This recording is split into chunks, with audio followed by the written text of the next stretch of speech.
Homemade kulfi பண்ணுறதுக்கு என்னென்ன பொருள் தேவைன்றதை பார்க்கலாம். ஒரு பாக்கெட் பால் வச்சுருக்கேன், க்ரஷ் பண்ண பாதாம் வச்சுருக்கேன், குங்குமப்பூ கொஞ்சமாக வச்சுருக்கேன், சுகர் வச்சுருக்கேன், மில்க் பவுடர், குல்ஃபி மோல்டு.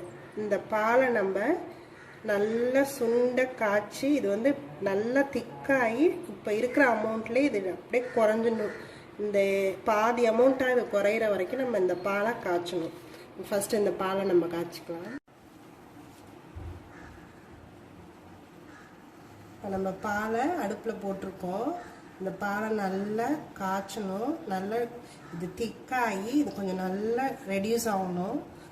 பார்க்கலாம், இன்னும் கொஞ்சம் இது நல்லா கொஞ்சம் நேரம் ரெடியூஸ் ஆகட்டும். அது எப்படி இருக்குன்னு பால் இப்போ பொங்குது. நான் இப்போ சிம் பண்ணி வச்சிடுறேன். இது நல்லா கெட்டியாகிறதுக்கு 15 to 20 minutes ஆகும். இது அப்படியே நம்ம சிம் பண்ணி வச்சுட்டா அது பட்டுக்கும். அதுலேயே நல்லா சுண்டி பால் நல்லா திக்காகி வரும். இப்போ நல்லா பால் திக்காயிடுச்சு. நான் இப்போ இதில் ஒரு 2 ஸ்பூன் மில்க் பவுடரையும் போட்டு அதையும் இதோட நல்லா கலந்துக்க போகிறேன்.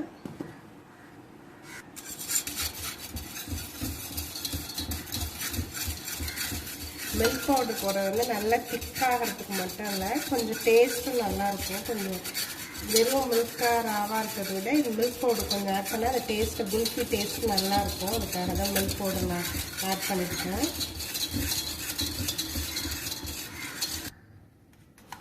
நான் இப்போ இதில் சுகர் ஆட் பண்ண போனேன். பால் நல்லா திக்காகிடுச்சு. பால் பவுடர் போட்டோம், நல்லா திக்காக இருந்துச்சு.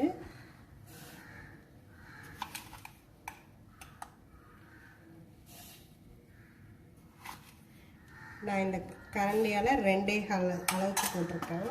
அதுவே நல்லா சுகர் நிறையா இருக்கும், நல்ல தித்திப்பாகவே இருக்கும். இது கரெக்டாக நார்மலாக இருக்கும். இதில் ரொம்ப சுகர் வேணுங்கிறங்க இன்னொரு ஃபுல் ஸ்பூன் போட்டுக்கலாம். சர்க்கரை போட்டதுனால இப்போ திரும்ப மில்க் வந்து கொஞ்சம் தண்ணியாக இருக்கும். திரும்ப இது நல்லா ஒரு 5 to 10 minutes வந்து இது நல்லா கொதித்து திக்காகணும். அது நல்லா திக்காயிடுச்சு. நான் இப்போ இதில் கொஞ்சமாக குங்குமப்பூ ஆட் பண்ணுறேன். குங்குமப்பூ வந்து நல்லா அந்த ஃப்ளேவர் நல்லாயிருக்கும், அதுக்காக தான் போட்டிருக்கேன். கொஞ்சம் கலர் வந்து லைட்டாக எல்லோயிஷாக வரும்.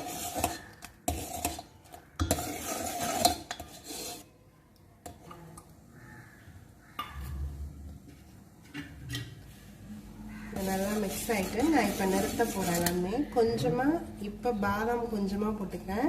நான் மோல்டில் போடும்போது இன்னும் கொஞ்சம் போட்டுப்பேன். அதுக்காக பாதி போட்டுட்டு பாதி தான் வச்சுருக்கேன் நான். இப்போ நான் இதை ஆஃப் பண்ணிட்டேன். இந்த இது நல்லா கூல் ஆனோன்னு தான் நம்ம மோல்டுக்கு ட்ரான்ஸ்ஃபர் பண்ண போகிறோம். இதை அப்படியே வச்சலாம். இப்போ நல்லா இந்த மில்க்கு காஞ்சிடுச்சு. நம்ம இதை மோல்டில் ஊற்ற போகிறோம். அதுக்கு முன்னாடி நான் ஃபஸ்ட்டு க்ரஷ் பண்ண பாதாமை கொஞ்சம் கொஞ்சம் நான் போட்டுறேன் அந்த மோல்டில்.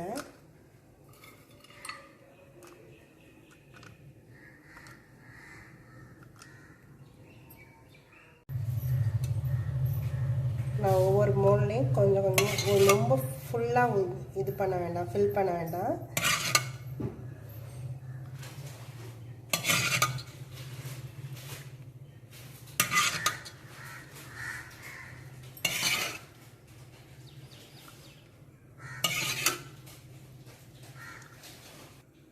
சும்மா கொஞ்சமாக பாதாம் திரும்ப ஒரு இது போட்டுக்கோங்க மேலே கொஞ்சம்.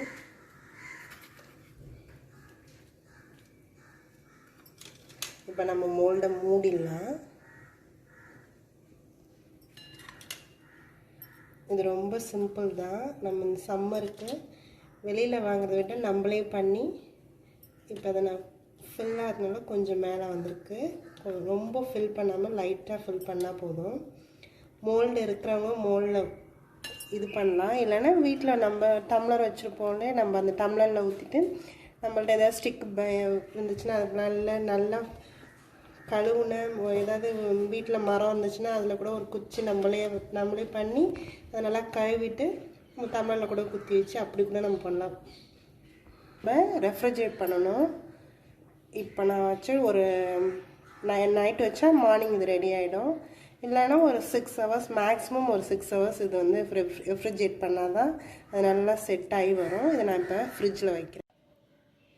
நான் குல்ஃபியை செட் ஆகிடுச்சு. நம்ம இப்போ அதை வந்து வாட்டரில் வச்சிடலாம். ஒரு 5 மினிட்ஸ் கழித்து நம்ம இந்த மோல்ட்லேருந்து எடுத்தால் அது நம்மளுக்கு ஈஸியாக வரும். ஒரு 5 மினிட்ஸ் ஆகட்டும். ஒரு 5 மினிட்ஸ் ஆச்சு. நம்ம இப்போ இது கொஞ்சம் நல்லா கூல்லேருந்து கொஞ்சம் டெம்பரேச்சர் இதுவாக இருக்கும், எடுத்து பார்க்கலாம். நம்மளுக்கு குல்ஃபி ரெடி ஆயிடுச்சு. எல்லாத்தையுமே நான் மோல்ட்லேருந்து எடுக்கிறேன்.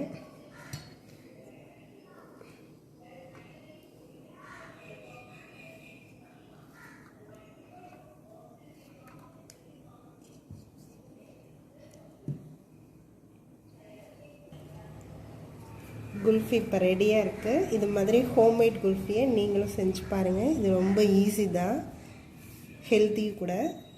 இந்த சம்மருக்கு இது நல்லாவே இருக்கும். எல்லாருமே ட்ரை பண்ணுங்கள்.